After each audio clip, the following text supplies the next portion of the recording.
Facebook scroll করতে করতে হঠাৎ করে একটা পোস্টে চোখ আটকে যায়। তো পোস্টটা দেখে আমি একবার থমকে যাই। এই পোস্টটা কোনো সাধারণ ব্যক্তির কাছ থেকে ছিল না। একটু স্ক্রিনটাকে লক্ষ্য করুন, আমি দেখাচ্ছি আপনাদেরকে বিষয়টা। একটু স্ক্রিনটা ফলো করুন ভালো করে, আর ভিডিওটা অবশ্যই শেষ পর্যন্ত দেখবেন। শেষ পর্যন্ত না দেখলে অবশ্যই বুঝতে পারবেন না বিষয়টা।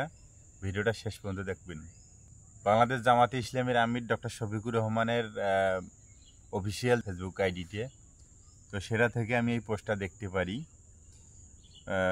ওখানে উনি পোস্টটা করেছেন যে প্রথম আলোর ঈদ শুভেচ্ছা কার্টুনে কুকুরের ছবি, এ কেমন অদ্ভুত আচরণ।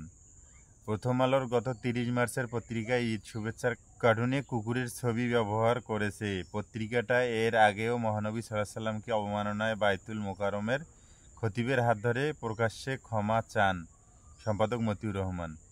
মনোভাব ও দৃষ্টিভঙ্গি খুবই জঘন্য। প্রথম আলো ঈদের মতো একটি পবিত্র ইবাদতকেও কটাক্ষ করতে দ্বিধা করে নাই, তা অবশ্যই প্রত্যাহার করতে হবে এবং জাতির কাছে ক্ষমা চাইতে হবে। এই হচ্ছে সেই কার্টুনটা। সূত্র দৈনিক কালের কণ্ঠ।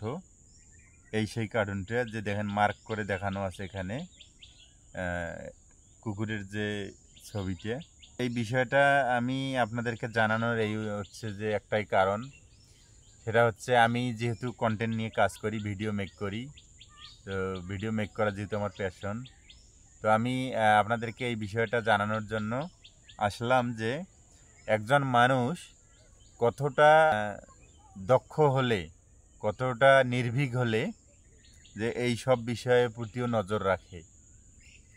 আপনি দেখেন যে আমাদের ইসলামের একজন খলিফা ছিলেন হযরত ওমর রাদিয়াল্লাহু তাআলা আনহু।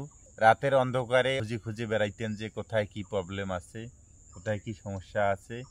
এই বিষয়গুলো উনি রাতের অন্ধকারে খুঁজে খুঁজে বেড়াইতেন। তো আমি পোস্টটা দেখে আমার ওই কথাটা সাথে সাথে মনে পড়ে গেছে। প্রথম আলোর মতো পত্রিকা বারবার এই ধরনের জঘন্যতম কাজ করে যায়, আর আমরা দেশবাসী মেনে নেই। তো দেখেন আজকে উনি এই বিষয়টা নিয়ে ওনার ভেরিফাইড যে আইডিটি আছে, ফেসবুক আইডি, সেখানে পোস্ট করে সতর্কবাণী দিচ্ছে। আমরাও বিষয়টা থেকে সতর্ক হতে পারি এবং আমরাও আওয়াজ তুলতে পারি। যারা দেখেননি, যাদের চোখে পড়েননি, আমার মাধ্যমে যদি আরও 2-4 জনের চোখে পড়ে, 2-4 জন যদি সতর্ক হয়, এই কারণেই আমি ভিডিওটা করা। অনেকে হয়তোবা মনে করবেন যে আমি হয়তোবা জামাত করি। আসলে আমি জামাত না। মোট কথা হচ্ছে যে আমি জামাতপন্থী। আমি জামাত করি না, কিন্তু আমি জামাতপন্থী। বাংলাদেশে যারা আছেন, বসবাস করেন, শুধুমাত্র আওয়ামী লীগ বাদে যারা আছেন সবাই জামাতপন্থী। যারা জামাত করেন তারা তো জামাত করেনি, যারা জামাত করেন না তারাও জামাতপন্থী, শুধুমাত্র আওয়ামী লীগ বাদে।